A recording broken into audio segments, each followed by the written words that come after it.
내가 너희들의 기도를 들을 것이요 너희가 온 마음으로 나를 구하면 나를 찾을 것이요 나를 만나리라. 하나님 앞에 나온 이들을 기억해 주시고 하나님을 만나기 위하여 왔던 우리를 주님 만나주시기를 원합니다. 하나님께 온 마음으로 나아가는 이들을 하나님 그 마음을 헤아려 주셔서 주의 위로와 자비하심의 은혜가 이곳에 임하기를 원합니다. 세상에 어지러웠던 생각들 다 내려놓기를 원하며 오직 온전한 마음 가지고 하나님 앞에 체험받기를 원하니 성령께서 역사하여 주시고 모든 우리의 삶에 그 은혜가 임하는 이 시간이 되게 하여 주옵소서. 예수님의 이름으로 기도합니다. 아멘. 우리 함께 찬송하도록 하지요.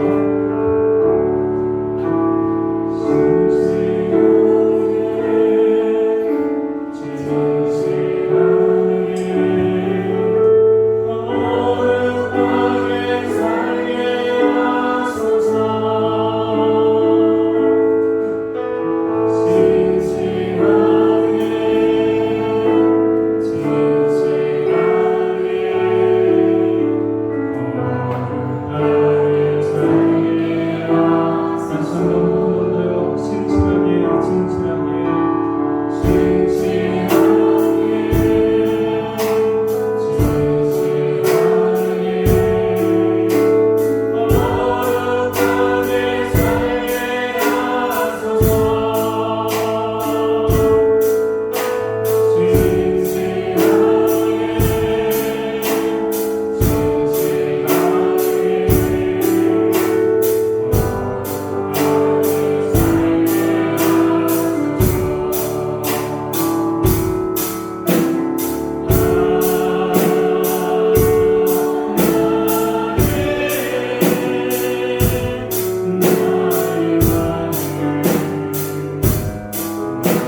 자리에서 다 같이 일어나셔서 사도신경을 사용해서 우리의 신앙을 하나님 앞에 고백하도록 하겠습니다. 전능하사 신들이 많으신 하나님 아버지를 내가 믿사오며 그 아들 우리 주 예수 그리스도를 믿사오니 이는 성령으로 잉태하사 동정녀 마리아에게 나시고 본디오 빌라도에게 고난을 받으사 십자가에 못 박혀 죽으시고 장사한 지 4일 만에 죽은 자 가운데서 다시 살아나시며 하늘에 오르사 전능하신 하나님 편에 앉아 계시다가 저리로서 산자와 죽은 자를 심판하러 오시리라.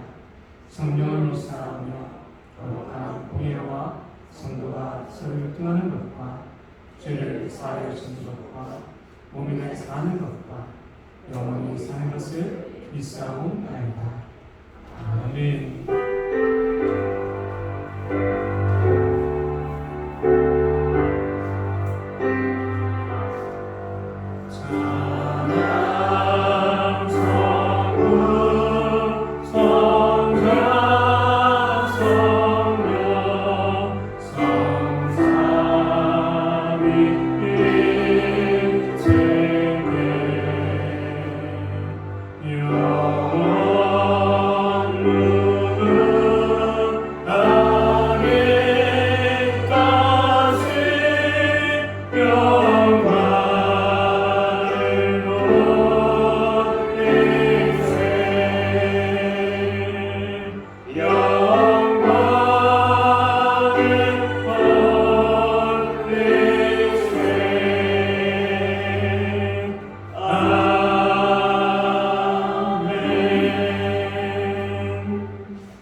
우리 함께 주보에 있는 십기는 나누와 함께 교독하도록 하겠습니다. 나 외에 다른 신을 섬기지 말라. 너는 내 하나님 여호와의 이름을 망령되게 부르지 말라. 내 부모를 공경하라. 간음하지 말라. 내 이웃에 대하여 거짓 증거하지 말라. 아멘. 자리에 앉겠습니다.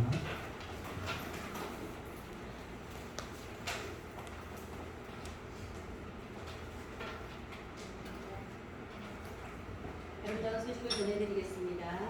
2022년 표는 변화를 통해 성장하는 삶입니다. 7월의 주제는 날마다 감사가 머무는 삶. 에베소서 5장 20절 21절 함께 교독하시겠습니다. 감사해 우리 주 예수 그리스도의 이름으로 항상 아버지 하나님께 감사하며 그리스도를 경외함으로 피차 복종하라. 아멘. 후반기 영성 훈련으로 신약성경 통독을 시작합니다. 8월부터 시작한다고 하니까 오늘부터 읽으셔도 돼요. 신약성경 마태복음부터 요한계시록까지 함께 이제 기도하면서 영성 키우기로 함께 하셨으면 감사하겠습니다. 예배 후 여전도 원례 모임이 있습니다. 함께 참석해 주시고 한날기도회 주일날 자녀기도회 금요일 저녁에 있습니다. 함께 기도해 주시면 감사하겠습니다. 우리 성도 기업을 위해 기도합니다. 루디아 서울모터스 인셀던 힐링센터 신원클릭 떡볶이 참 잘하는지 함께 기도해 주시고 다음 주 예배에는 주보를 참조해 주시면 되겠습니다. 우리 서로 기쁜 마음으로 인사 나누겠습니다. 사랑하고 축복합니다. 사랑하고 축복합니다. 한 가지 함께 기도해 줄 제목이 있습니다. 그것은 뭐냐면 우리 선교사님 중에서 파푸아뉴기니의 황준기 선교사님이 오늘 출국하시는 거예요. 한 달여 전에 오셨다가 지난주에 저를 만나려고 예약되어 있었는데 코로나에 걸리셨어요. 코로나에 걸려가지고 회복 중이셨고 그래서 이거 오늘 예정대로라면 출국입니다. 그래서 아무 일 없도록 기도해 주시고 또 이상훈 선교사님도 함께 출국하세요. 그래서 같이 선교지에 가셔서 잘 선교사를 감당하실 수 있도록 여러분 함께 기도해 주셨으면 좋겠습니다. 이 시간 예배를 위해 기도합니다. 우리 김유정 집사님 하나님 앞에 기도하도록 하겠습니다.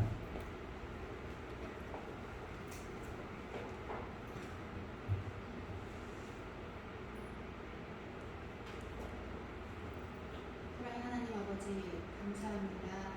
한 주간을 주님의 은혜 가운데 평안함과 안전하게 지켜주시고 예배의 자리에 불러주셔서 감사드립니다.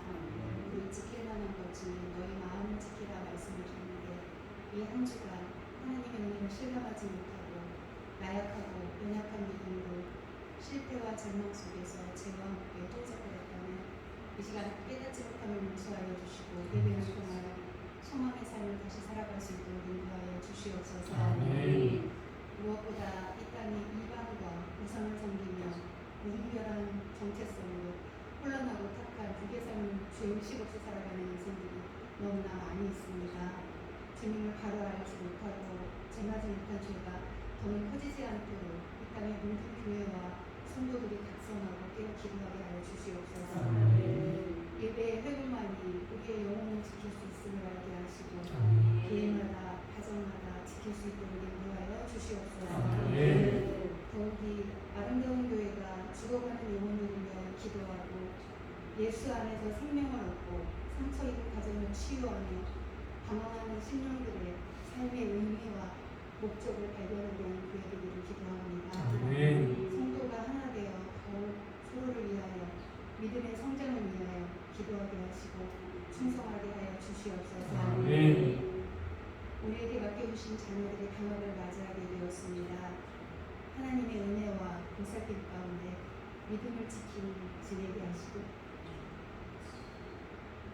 학기 중에 바빠서 놓치고 있었던 부분들을 채워갈 수 있는 감사와 기쁨이 넘치는 시간이 될 수 있도록 인도하여 주시옵소서. 오늘도 목사님을 통하여 선포되는 말씀을 기대합니다. 목사님을 붙들어 주시고 우리를 그 말씀에 순종함으로 또 한 주간을 지내며 승리하기를 원합니다. 말씀을 전하시는 목사님 영역이 강건하시고 성령이 충만한 가운데 선포되는 말씀과 기도마다 은혜가 넘쳐 흐르게 하여 주시옵소서. 구하는 자에게 채우시는 하나님의 역사가 우리 교회와 목사님 가정과 우리 공동체 안에 가득하기를 기도드립니다. 부르짖는 소리에 응답하시는 하나님, 세계 열방이 복음을 들고 순종함으로 어려움을 견디는 선교사님들과 교회들을 친히 찾아가 주시고 보시고 회복시켜 주시옵소서. 주님의 일을 감당하고 정식으로 주의 뜻을 지키도록 성령 충만하고 말씀과 능력과 지혜를 부어주시기를 기도합니다. 이제 말씀을 듣습니다. 마음의 문을 열고 말씀을 받게 하시어 우리 삶에 적용하며 순종하며 행함이 있는 믿음을 주실 것을 믿습니다. 이 예배를 통해 소망이, 회복이, 치유와 평안이, 기쁨이, 감사가 필요한 모든 예배자들 머리 위에 부어주실 것을 믿고 언제나 함께 하시는 예수 그리스도의 이름으로 기도드렸습니다. 아멘.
그가 물 가운데 심어진 나무가 그 뿌리를 강변에 뻗치고 더위가 올지라도 두려워하지 아니하며 그 잎이 청청하며 가무는 해에도 걱정이 없고 결실이 그치지 아니함 같으리라.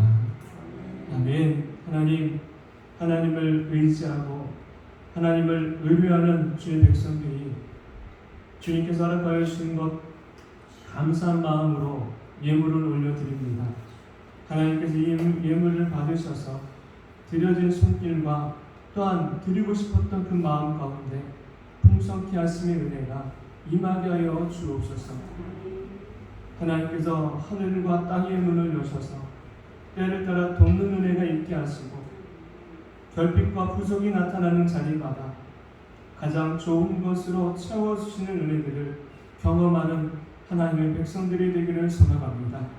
단지 육으로만 구하는 것 되지 말고 하나님을 기뻐하시는 것이 이루어지도록 먼저 구함이 있는 복 있는 이들이 되게 하여 주옵소서. 우리들에게 건강의 은혜도 허락하여 주시고 또한 평안함의 은혜도 허락하여 주시고 하나님께서 주시는 것 가지고 나누고 섬길 줄 아는 그런 재물 얻음의 은혜도 허락하여 주시옵소서. 세상 사람들이 다 바라는 것을 동일하게 바라는 것 되지 말고 하나님이 구별하게 하시는 것을 구별하여 구하고 찾을 수 있는 그런 하나님 사람 되기를 원합니다. 주께서 이들을 살펴주시고 주께서 이들에게 허락하여 주신 은혜로 모든 것을 전함이 있도록 축복해 주시옵소서. 모든 것 주께 감사드리오며 예수님의 이름으로 기도합니다. 아멘. 이제 함께 말씀을 나누고자 합니다.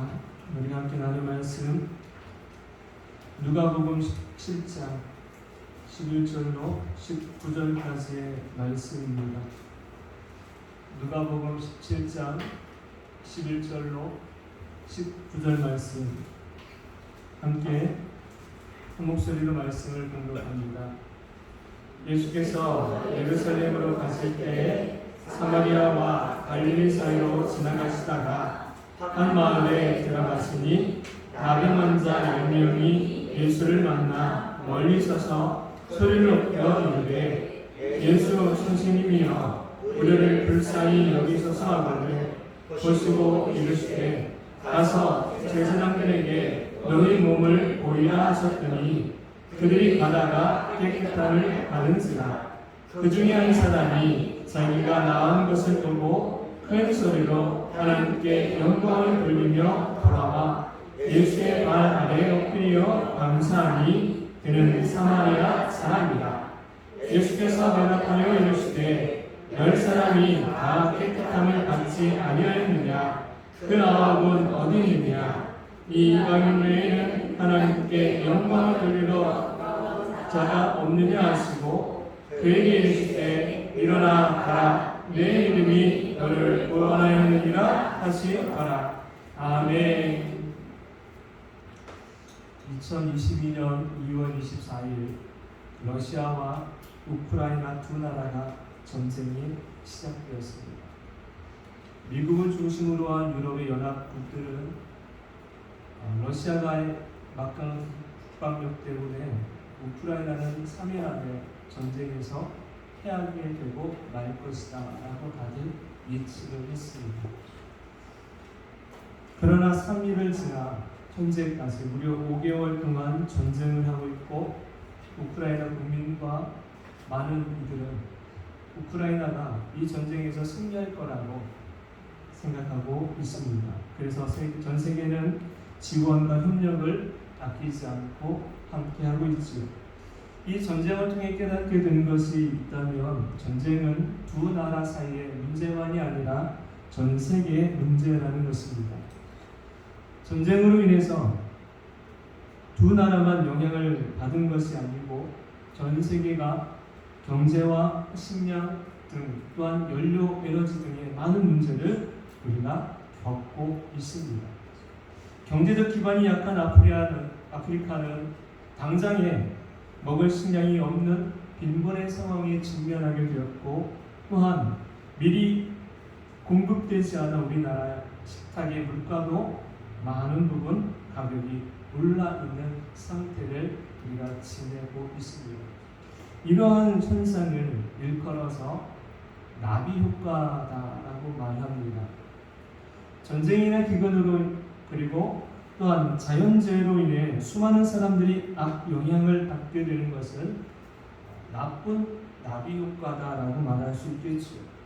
오늘 성경은 우리에게 감사가 불러오는 나비 효과, 인생의 긍정적 나비 효과에 대해서 말씀해 주고 있습니다. 주님의 기뻐하심을 얻은 백성인 저와 여러분은 부정적 나비 효과를 일으키는 사람들이 아니라 긍정적 나비 효과를, 하늘과 땅의 축복을 받아 많은 사람들에게 전하는 그런 전달자가 되어야 될 줄로 믿습니다.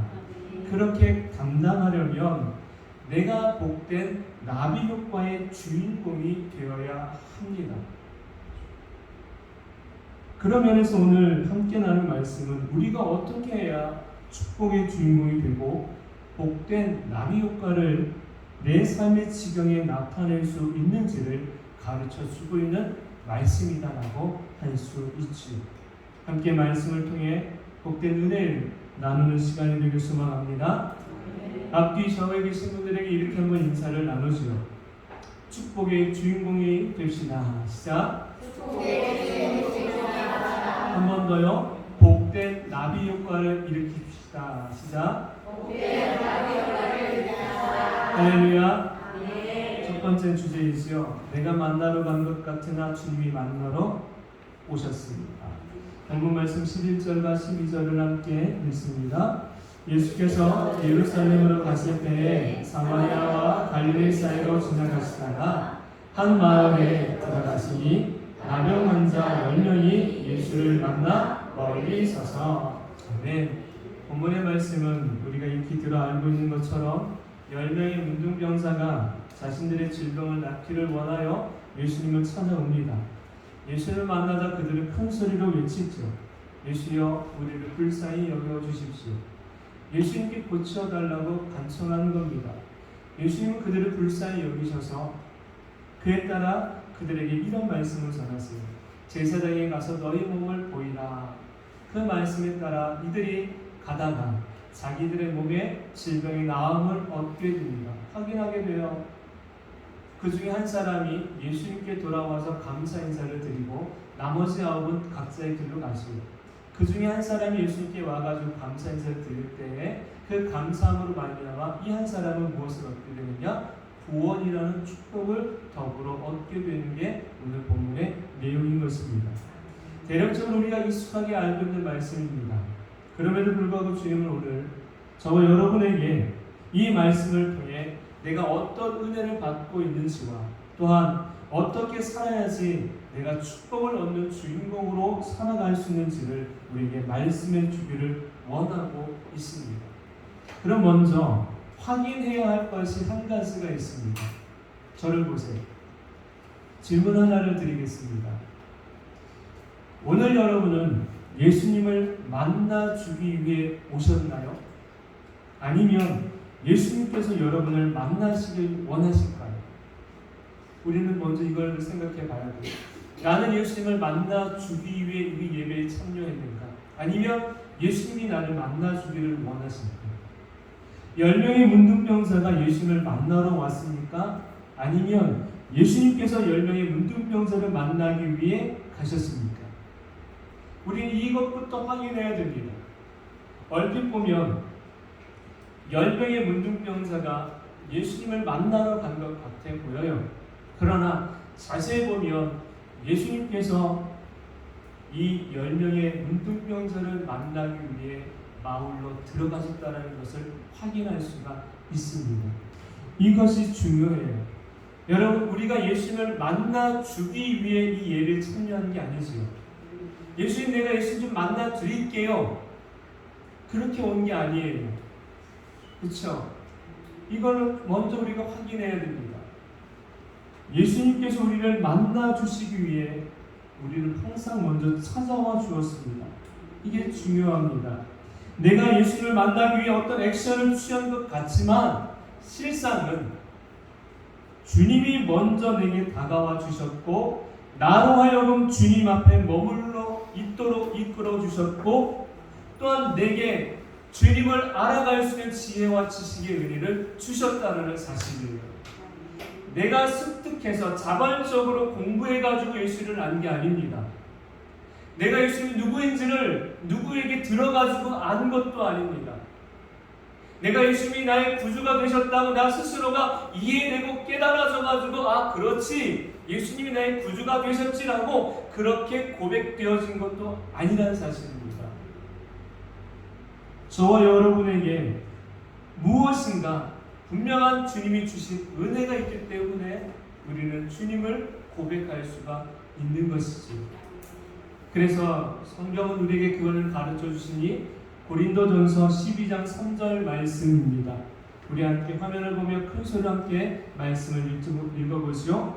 그러므로 내가 너에게 알리노니 하나님의 영으로 말하는 자는 누구든지 예수를 저주하지 아니하고 또 성령으로 아니하고는 누구든지 예수를 주시라 할 수 없느니라. 아멘.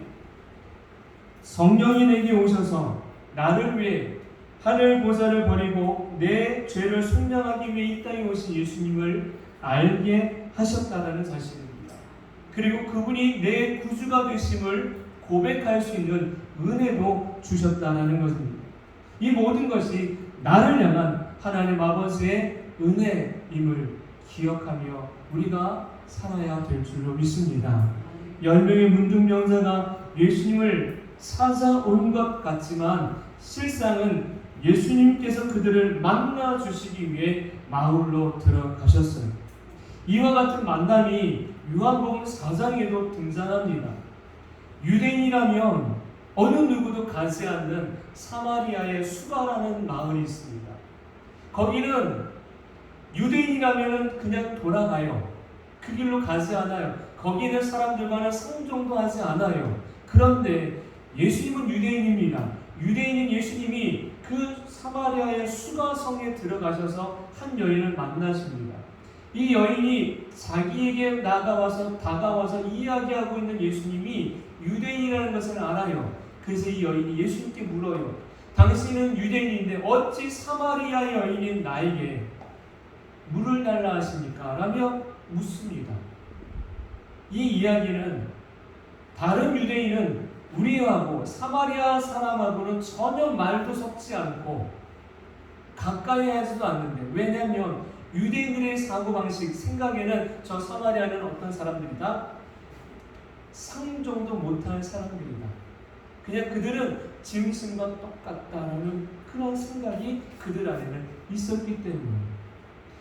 하나님의 선민, 백성인 유대인은 우리가 어찌 저 죄악된 사람들과 저 죄인들과 저렇게 사람 같지 않은 사람들과 말을 섞을 수 있겠는가?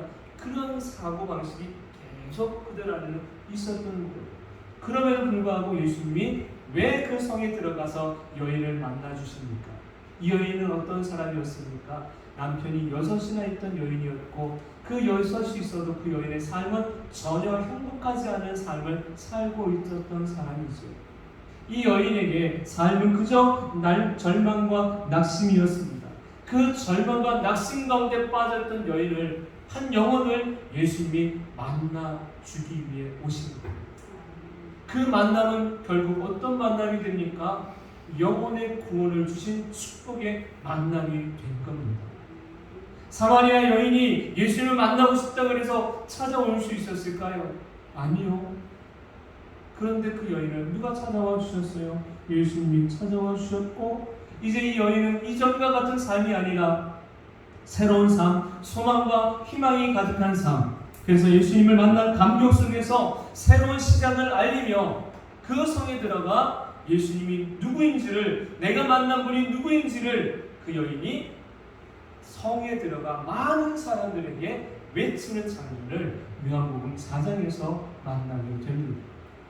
사랑하는 성도 여러분, 예수님은 우리를 찾아와 주셔서 삶의 고뇌와 염려로 짓눌려 있는 삶을 위로해 주시고, 그리고 새롭게 하셔서 하나님의 형상을 닮은 자로, 구원의 은혜를 받은 자로 살게 하시기를 원하시는 분이 바로 우리 예수님이신 줄로 믿습니다. 예수님께서 하늘의 보좌를 버리시고 왜 인간의 몸을 입고 이 땅에 오셨습니까? 무슨 영광을 얻으시려고 인간의 몸을 가지고 오셨을까요? 무슨 박수를 받으시려고 인간의 몸을 입고 이곳에 오셨을까요? 예수님께서 이 땅에 인간의 몸을 가지고 오신 이유 딱 한 가지는 가장 중요하지요. 마태복음 1장 21절에 주셨던 말씀처럼 그가 자기 백성을 저들의 죄에서 구원할 자이심이다. 우리의 죄를 구원하시기 위하여서 예수님은 이 땅에 오셨다라는 사실입니다. 이 은혜를, 이 축복을 얻은 자가 진정한 복을 얻은 자인 줄로 믿습니다. 저와 여러분이 지금 이곳에 나와 앉아있는 것, 그리고 예수님의 이름을 부르며 그분이 나의 구주가 되심을 고백하고 있는 이것이 세상의 어떤 억만금보다도 더 큰 복을 받은 자임을 우리에게 보여주고 있는 모습인 줄로 믿습니다. 그럼 우리 이렇게 한번 외쳐보시오. 나는 복받은 자이다. 믿으시면 아멘입니다. 정말 믿으십니까? 고민이 되기 시작해요. 입술로는 나는 복받은 자이다 라고 생각하는데 마음 한쪽에는 허전한 거예요. 왜 허전하냐면 복받은 자인데 뭐가 좀 있으면 좋겠다. 네, 그거죠. 머니가 좀 있으면 좋겠다. 그러니까 주머니에 좀 머니가 가득 차면 좋겠는데 주머니에는 텅텅 비어있고 지갑에는 좀 액수가 공이 좀 많은 것이 좀 있으면 좋겠는데 그것이 없는 삶을 살고 있고 그럼에도 불구하고 우리는 뭐다? 복받은 자입니다. 육적인 것을 자꾸만 내려놓기 시작하면 영적인 것이 보이게 될 줄로 믿습니다. 육적인 것은 단지 우리로 불편할 뿐이에요.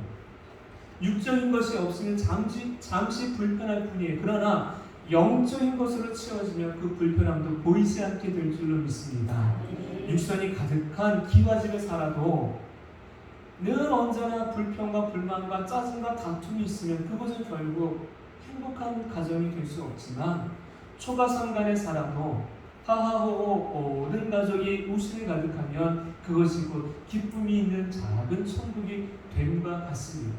저와 여러분에게 세상적인 어떤 것이 없어서 불편함 때문에 원망하지 말고 하나님 아버지가 내 아버지가 되시고 예수 그리스도가 내게 주신 구원의 은혜가 있음으로 말미암아 우리는 기뻐하고 내가 복받은 자이다라는 것을 감사해야 될 줄로 믿습니다.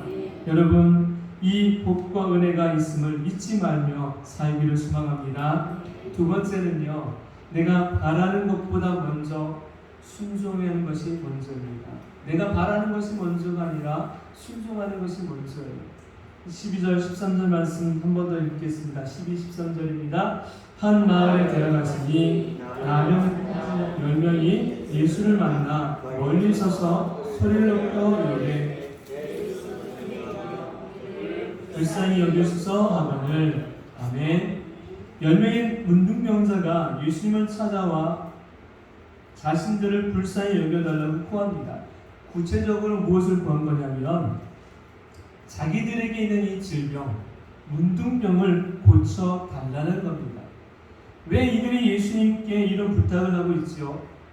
이들도 마을에서는 떨어져 살고 있지만 다 무엇을 들어요? 소문을 들어요.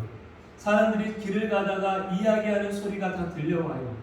그런데 이 들려오는 소리 중에서 하나가 무엇이었냐면 바로 예수라는 분이 온갖 각색 질병에 있던 사람들을 고쳐주었다라는 이야기입니다. 앞을 못 보던 이가 보게 되었고 듣지 못하던 이가 듣게 되었고 말벙어리가 말하게 되었고 귀신 들렸던 자가 귀신이 떠나가고 온전하게 되었다. 안진뱅이가 걷게 되었다. 이런 놀라운 회복의 소식들이 들려오는데 다 누가 하셨다? 예수님이 하셨다라는 겁니다.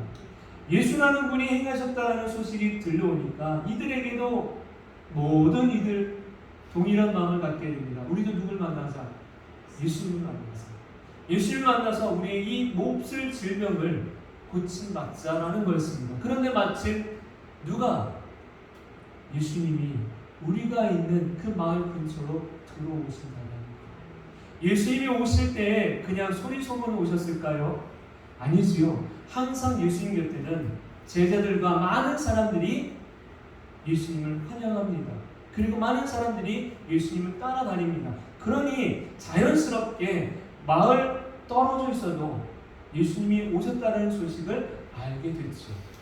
이 10명의 문둥병자가 예수님을 오셨다는 것 알고 그 마을 어귀로 가서 큰 소리로 외칩니다. 왜냐하면 마을로 들어갈 수 없으니까. 마을 어귀에 서서 외치기를 예수님 우리를 불쌍히 여겨주십시오 라고 외칠 때에 예수님 그들을 향해서 뭐라고 이야기하시느냐 이렇게 말씀하십니다. 가서 제사장에게 너희 몸을 보이라. 한번 생각해 보십시오. 10명의 문둥병자가 예수님을 찾아오는 것은요, 예수님의 치유 사역을 원하는 것이요, 예수님의 치유 사역이 어떠했다라는 것을 소문으로 들었어요. 보지 못하는 자에게는 혈을 빚어가지고 이렇게 하셨더니 눈에 바르셨더니 나았다. 귀신에게는 말씀하셨더니 귀신이 떠나갔다. 안수하였더니 질병이 떠나갔다. 이런 게 다 우리도 예수님 만나서 이렇게 해주시겠지라는 예측을 가지고 예수님께 간 거예요. 그런데 예수님께서 하신 말씀은 가서 제사장에게 너희 몸을 보이라는 겁니다. 직접적으로 만나서 손이라도 좀 잡아주시면 좋은데, 안수라도 좀 해주시면 좋은데, 문둥병아 떠나가라, 치유함을 받으라면 좋은데, 이런 말씀이 아닌 거예요. 자기들이 가지고 왔던 그런 예측 가능한 방법이 전혀 아닌 거예요. 그리고 더군다나 질병에 대해서는 한 말씀도 안 하시고 누구에게 가래요? 제사장에게 가래요. 여러분, 예수님께 찾아온 목적은 고침받는 것이지 제사장에게 가는 것 아니에요. 그렇죠. 제사장에게 가는 거는요, 어느 때만 가야 되느냐면 고침을 다 받은 다음에 가야 돼요. 내가 고침을 다 받은 다음에 제사장에 가서 확인 도장을 받아야 되는 거예요. 확인 증서를 받아와야지 사람들과 어울려 살 수 있어요. 그런데 지금 내 몸에는 문둥병이 그대로 있어요, 없어요? 그대로 남아 있어요.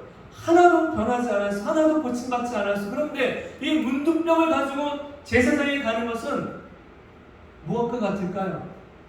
죽으러 가는 것과 똑같은 거예요. 문둥병을 걸리고 다른 사람들과 만나면 안 돼요. 마을에 들어가도 안 돼요. 왜냐하면 다른 사람들이 그를 돌로 쳐서 죽여도 상관이 없거든요. 괜찮거든요. 제사장에 가는 것은요, 그만큼 목숨을 걸고 가야 되는 거예요. 이들의 입장에서 보면. 그런데 왜 예수님은 그들에게 이와 같이 말씀하셨을까? 여러분, 우리가 기도하지요. 왜 여러분 우리가 예수님께 기도합니까? 기도할 때 무슨 문제를 가지고 항상 기도해요. 내 삶에 문제가 있기 때문에 기도합니다. 문제 없으면 우리가 뭐 하지 않아요? 네, 기도하지 않죠. 발에 불이 떨어져야 아이고 뜨거워 하면서 예수님을 찾잖아요. 교회를 찾아오잖아요. 안 나와도 새벽 예배도 나오고 금요 예배도 나오고 말씀도 읽기 시작하고 뭔가 달라지는 모습을 보이려고 액션을 취합니다.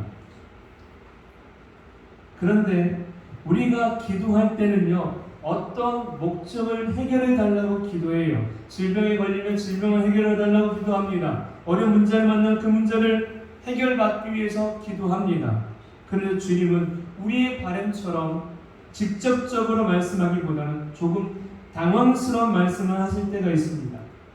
제자들에게도, 아니 이 10명의 문둥병자에게도 그러한 것처럼입니다. 이러한 모습이 누구에게도 있었느냐면 열왕기하 5장에 가면 아람의 군대장관 나아만에게도 동일하게 나타나요. 이 아람의 군대장관 나아만이 문둥병을 가지고 있는 사람입니다. 세상에서 권세는 있었지만 몸으로 보면 병든 자예요. 그가 그 병을 고침받기 위해서 하나님의 사람 엘리야를 찾아옵니다. 찾아왔을 때 엘리야를 통해서 전해드렸던 소식 하나는 가서 요단강에 내 몸을 7번 씻으라 하였습니다. 직접 엘리야가 나와가지고 그를 맞이하며 정중하게 인사하고 그렇게 말한 게 아니에요. 그냥 종을 시켜가지고 그 멘트만 가서 전해준 거예요. 이 말을 들었던 나아만이 어떻게 합니까? 감사합니다라고 합니까? 그러지 않아요. 버럭 화를 내요. 그러면서 그가 이렇게 말합니다. 내 생각에는 저가 내게 나와서 하나님의 이름을 부르고 그의 손을 내 부위 위에 흔들어서 고칠까 하였노라 라는 말을 해요. 내 생각에는 저가 하나님 여호와의 이름을 불러야 되고, 아니 그렇게 하지 않으면 내 아픈 부위에 손을 얹고 안수, 기도해 줘야 되지 않느냐라는 겁니다. 이게 나만의 가지고 왔던 생각이었던 거예요. 여러분, 우리가 기도하면서 마음 한켠에는 또 어떤 것을 가지고 있는지 아십니까? 하나님이 내 문제에 대해서 이렇게 해주시겠지라는 겁니다. 기도하면서도 해결 방법을 누가 간구해요? 누가 예측해요? 누가 그것을 프레임을 짜요? 내가 짜고 있더라는 거예요. 하나님은 내 이 계획대로서 해결해 주셔야 돼. 하나님 이렇게 방법을 써가지고 해결해 주셔야 돼. 우리는 답을 가지고 사는 사람이 아닙니다. 우리 하나님을 의지하고 의뢰하며 사는 사람들이 되어야 될 줄로 믿습니다. 우리가 기도하면 다 됩니다. 흔히 말하죠. 집사님 기도하세요. 기도하면 다 돼요. 여러분, 기도하면 다 돼요, 안 돼요? 자, 잘 생각하고 대답하셔야 돼요. 기도하면 다 돼요, 안 돼요? 안 된다고 하면 믿음이 없는 것 같아 보이고, 된다 그러면 목사님이 왜 저를 질문을 하셨을까라는 궁금증이 생기고, 다시 한 번만 더 물어볼게요. 그러면 눈 깜빡하시면 돼요. 기도하면 다 돼요, 안 돼요? 아, 예, 감사해요. 우리가 기도하면 다 된다고 믿어요. 그치요? 다 된다라는 속 안에 우리가 자꾸만 잘못 생각하는 잘못된 신앙이 담겨져 있어요. 다 된다라는 것은요, 하나님 편에 섰을 때 다 되는 겁니다. 육적인 생각을 가지고 나만을 위한 생각을 가지고 구하면 될까요? 안 될까요? 내가 정력으로 쓰려고 구합니다 라고 했을 때는요, 응답의 은혜가 일어나지 않아요. 그렇죠? 네가 정력으로 쓰려고 하나님 앞에 아무리 구해봐라, 그것이 응답되는지. 그런데 다 된다라는 잘못된 신앙을 가지고 있다 보니까 무리한 것을 구하기 시작합니다. 정욕적인 것을 구하기 시작합니다. 그런데 그것이 이루어지지 않으면 절망하고 실망하고 하나님 앞에 기도해도 들어주지 않으시네, 그리고 떠나가 버립니다. 이게 우리가 착각하고 있는 잘못된 신앙의 모습입니다. 하나님은 하나님 편에서 구할 때는 반드시 응답 주십니다. 그러면 우리가 응답 받으려면 누구 편에 서 있어야 돼요? 주님 편에, 하나님 편에서 구하여야 되는 것이지요. 왜 건강을 구합니까? 예, 건강하면요 내가 마음껏 즐기려고요. 그럼 주실까요? 아니요. 물질을 구합니다. 물질을 왜 구합니까? 내 이 물질 가지고요 멋지게 좀 살아보려고요. 혼나게 좀 살아보려고요. 넓고 좋은 것도 좀 누려보려고요. 그럼 주실까요? 주셔서 뭐 하는데? 죄 짓는 거예요. 안 주시는 거예요. 왜냐하면 그 사랑하는 자녀를 뭐 하시려고?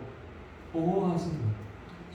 여러분, 우리가 바라는 것이 무엇입니까? 우리가 바라는 것이 육적인 것이 먼저 되지 않기를 소망합니다. 그래서 주님이 우리에게 가르쳐 주신 게 있지요. 너희는 먼저 그의 나라와 그의 의를 구하라 합니다. 먼저가 뭡니까? 그의 나라와 그의 의를 구하는 것. 그 다음에 모든 것이 내게 이루어지리라 주님 말씀하고 있다라는 사실이에요. 여러분, 먼저가 뭔지 아십니까? 먼저가 순종이 먼저인 겁니다. 순종이 먼저이지 내 목적을 관철시키는 게 먼저가 아닌 거예요. 10명의 문둥병자가 언제 고침을 받게 됩니까? 제사장에게 그들의 몸을 보이기 위해 가다가입니다. 여러분 13절 말씀을 보시겠습니다. 14절 말씀 같이 읽겠습니다. 14절입니다. 시작. 보시고 이르시되 가서 제사장들에게 너희 몸을 보이라 하셨더니 그들이 가다가 깨끗함을 받은세라. 아멘. 여기 밑줄을 치세요. 뭐 한 거예요? 순종하다 보니까 그들에게 뭐가 있네요?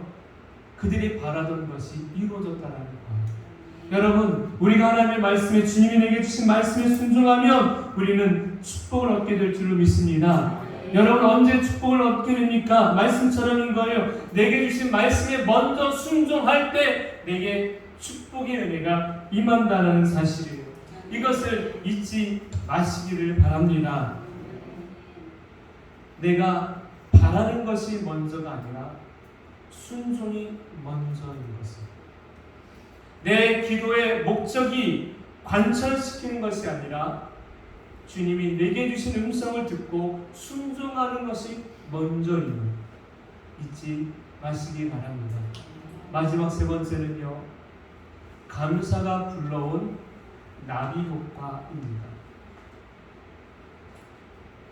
10명이 제사장에게 가다가 깨끗함을 얻습니다.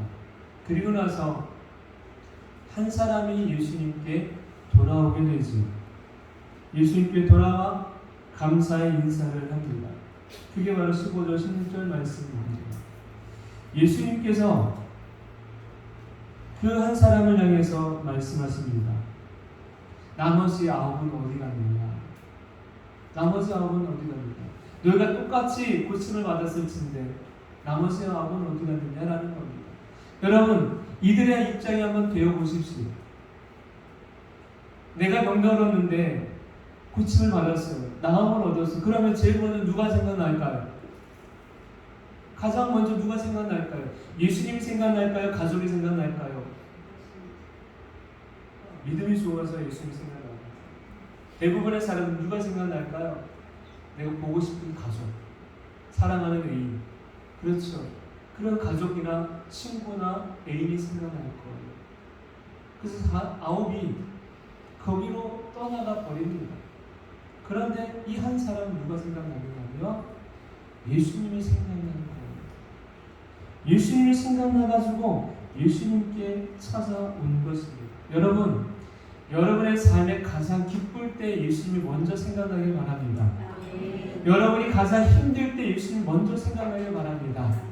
여러분이 가장 외롭고 괴로울 때 예수님이 가장 먼저 생각나시기를 바랍니다. 세상에 누군가가 아니라 예수님이 가장 먼저 생각나는 사람, 예수님이 가장 먼저 기억되어주고 싶은 사람이 저와 여러분이 되기를 소망합니다. 이 한 사람이 예수님께 찾아왔을 때 예수님 그렇게 말씀하시지. 나머지 9은 어디 있느냐? 나머지 9은 자기의 욕구를 채우기 위해 세상을 향해 갔습니다. 그러나 돌아온 이 한 사람이 누구래요? 사마리아 사람이라고 그러죠.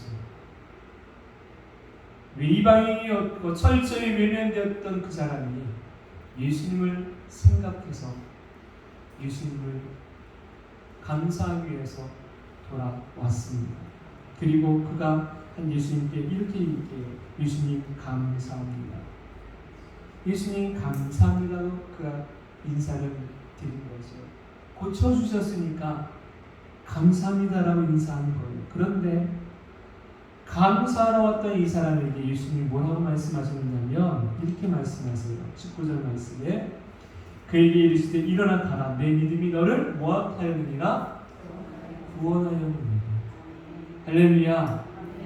감사 인사하러 왔던 이 사람이 육신적으로는 10명 똑같이 고침을 받았지만 이 딱 한 사람만은 무엇을 더불어 받아요? 구원이라는 놀라운 축복을 그가 얻게 됩니다. 아무나 이 구원의 복을 얻은 게 아니죠. 이 구원의 복을 받았다는 사실은 그가 정말 귀하고도 복된 축복을 얻었다는 것입니다.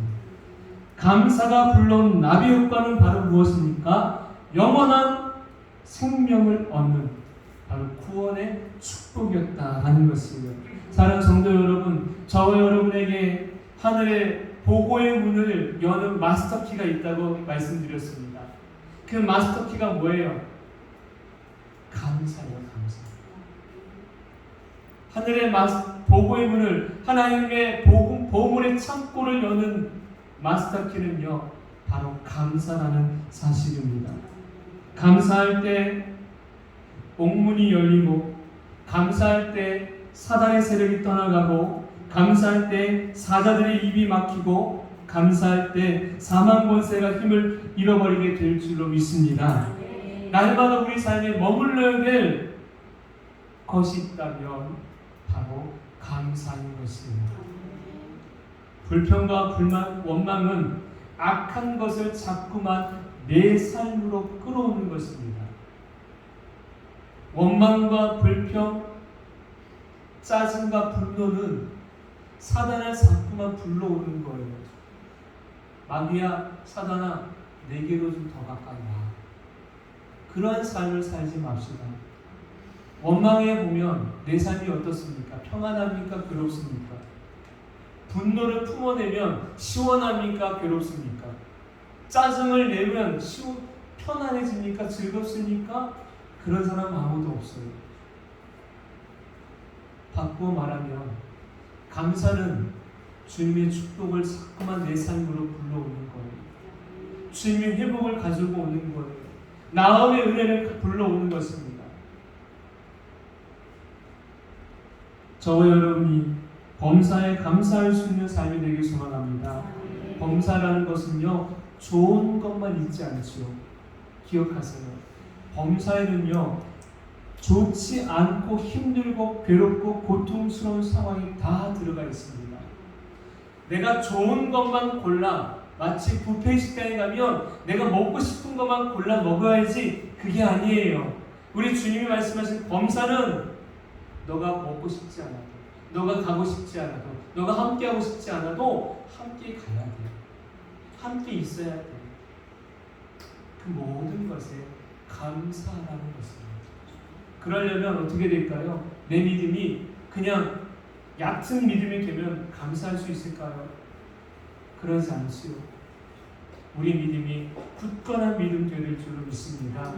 굳건한 믿음 되려면 어디에 있어야 돼요? 내 힘으로는 굳건해질 수 없어요.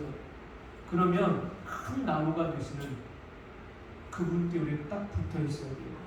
아직도 기억하네요. 찬양 경연대회 할 때 고목나무에 매미 아시죠? 기억하십니까? 네. 고목나무에 매미하고 메뚜기였나요? 네? 아, 날파리. 맞아요, 날파리? 집사님? 고목나무는 있어요. 큰 분이 계시고 매미도 계세요. 그와 같아요. 우리의 큰 나무가 되시는 예수님께 우리가 딱 붙어 있어야 될 줄로 믿습니다. 예수님으로 채워지게 되면 범사에 감사할 수가 있게 돼요. 이제 말씀을 마치려고 합니다. 기억하십시오. 가정에 흐르는 영적 공기가 기쁨과 행복으로 바꾸어지기를 원하십니까? 그럼 감사하시기 바랍니다. 삶의 고난이 바뀌어 형통이 되기를 원하십니까? 그럼 감사하시기 바랍니다. 일터와 삶 가운데 재물의 복이 임하기를 원하십니까? 그럼 감사하시기 바랍니다. 우리의 감사가 놀라운 축복을 불러올 것입니다. 감사함으로 복된 나비 효과의 주인공이 될 것입니다. 불평함으로 나쁜 실패의 나비 효과를 불러오는 이가 될 것입니다. 우리는 생각해야 될 것입니다. 이 시간 이 찬송을 함께 하고자 합니다. 예수님 늘 우리와 함께 하십니다. 그분으로 인해 저와 여러분 주님 주시는 복을 받아 누림 있는 이들이 되어야 할 것입니다. 고단한 인생길 힘겨운 오늘도 예수 내 안으시네 지나가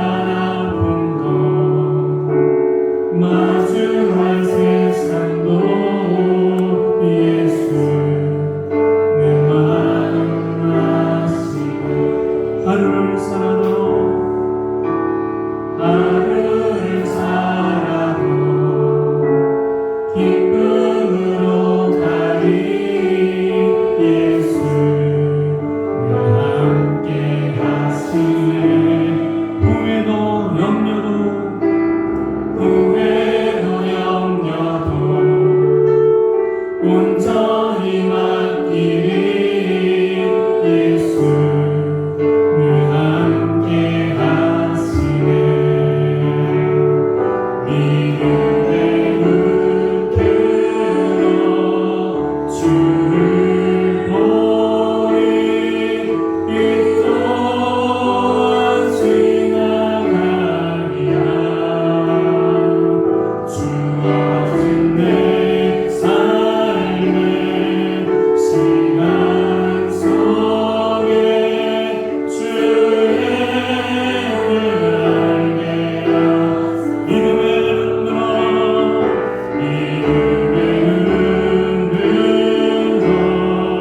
주를 보리 이 또한 지나가리라 주어진 내 삶의 시간 속에 주의 뜻 알게 하소서. 기도하겠습니다. 하나님, 복된 나비 효과를 일으키는 주인공으로 살고 싶습니다. 우리 하나님의 말씀에 순종하며 살기를 원합니다. 오직 우리의 마음을 주님 사랑함으로 채우기를 원합니다. 그러한 삶으로 살아가게 될 때 우리가 복된 주인공 되고 축복을 누리는 이들로 살게 될 것입니다. 고단한 인생길 하루하루 살아가는 것이 얼마나 버겁고 힘들었는지 그러나 그 모든 것들이 결국 우리에게는 한 과정이었다는 것을 잊지 않게 하여 주옵소서. 고난의 길을 가지만 그곳에는 우리 주님이 함께 하셨고 힘겨운 하루를 살았지만 그 삶 속에도 우리 주님이 함께 하셨기에 우리가 할 수 있는 말이 있다면 감사입니다. 아름다운 하나님의 백성들 이 한 주간도 무더위와 씨름을 해낼 것이고 또한 삶의 구체적인 문제와 직면하게 될 터인데 그러한 삶을 살아도 하나님 감사를 잃어버리지 않게 하여 주옵소서. 그 감사는 능력입니다. 그 감사는 변화를 일으키는 새바람이 될 것입니다. 굳건한 믿음 가운데 견고히 세워질 수 있는 우리 모든 사랑하는 공동체 식구들 되게 하여 주시옵소서. 이제는 우리를 죄 가운데서 구원하여 주신 예수 그리스도의 그 크신 사랑과 하나님 아버지의 다함없는 사랑하여 주심과 성령님의 감화 감동 교통 내주하시는 역사가 사랑 모든 성도의 삶 가운데 이제부터 영원토록 함께 하시기를 간절히 축원하옵나이다. 아멘.